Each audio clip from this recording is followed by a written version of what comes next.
उन दिनों की बात है जिन दिनों में मैं बनारस में रहा करता था। एकदम गंगा जी के घाट में किनारे हमारा आश्रम है, और जब खिड़की खोलें तो सामने गंगा मैया का दर्शन होता है। बरसात के दिनों में मैं देखा करता था, प्रतिदिन 2-4 मुर्दे बहकर आते थे। मुर्दा आदमी बहकर आता था। बरसात के दिनों में गंगा मैया बहाकर लाती थी। डेली 1-2, कई बार तो 4-5 भी नजर आते थे। शुरू की बातें, आरंभ की बातें, जब मैं बनारस गया ही था तो गंगा जी के घाट में था, तो मेरे मन में था कि मैं गंगा जी में तैरना सीखूं, तैराकी सीखूं। लेकिन जब भी मैं तैराकी सीखने के लिए गंगा जी में गया, 2-4 घूंट पानी पीकर ही बाहर निकला। तैरना नहीं आया। 15 दिन हो गए। जाता हाथ पांव मारता और डूब जाता, 2-4 घूंट पानी पीता। एक बार तो मरते मरते बचा।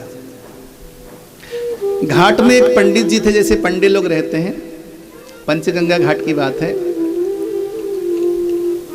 घाट में पंडित लोग रहते थे, तो वहां पे एक बड़े समझदार पंडित जी थे घाट में। मैंने उनसे जाकर कहा कि पंडित जी, मैं गंगा जी में तैरना सीखना चाहता हूं, लेकिन मैं जब तैरने के लिए जाता हूं सीखने के लिए, तो गंगा मैया मुझे डुबो देती हैं। और मैं डेली देखता हूं कि जो मुर्दे हैं, मरे हुए मनुष्य हैं, वो तैर कर आते हैं। मैं जिंदा हूं, तैरने के लिए जाता हूं, मैं डूब जाता हूं, और मुर्दा आराम से बड़े प्यार से तैर कर आता है। कुछ बात समझ में नहीं आई।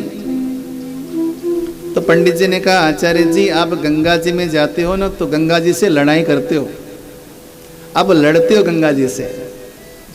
आप जब गंगा जी में जाओ तो लड़ो मत, हाथ पांव न मारो, गंगा जी को हवाले कर दो, खुद को गंगा जी के हवाले कर दो। स्वयं को इतना हल्का बनाओ, इतना हल्का बनाओ, अपने आप ही गंगा मैया आपको ऊपर ऊपर तैरा देगी। यदि तुम गंगा जी में जाकर लड़ोगे तो गंगा मैया डुबो देगी। मुर्दा इसीलिए तैरता है, तुमसे भी 10 गुना अधिक वजन होगा इसका, मुर्दे का।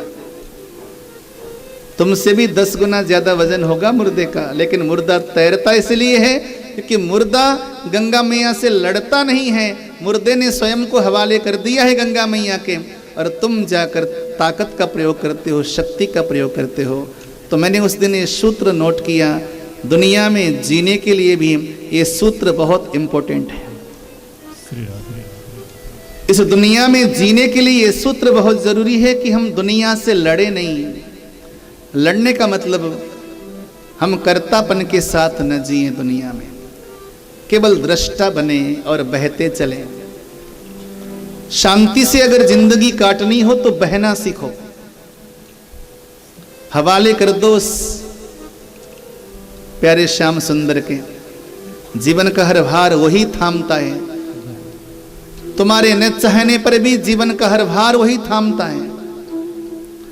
भले ही तुम ताकत लगाओ, ब्रजवासियों की तरह डंडे लगाओ, डंडे केवल निमित्त मात्र हैं, ताकत तो उसी की लग रही है। हम तो केवल डंडे लगा सकते हैं, गिरिराज जी को धारण तो वही करता है। हमारा काम डंडा लगाना है, थोड़ा सा डंडा लगाओ, बाकी भरोसा करो उस पर, अपने आप ही तार देगा, धारण करेगा। इसी कथा को गिरिराज धारण कहते हैं।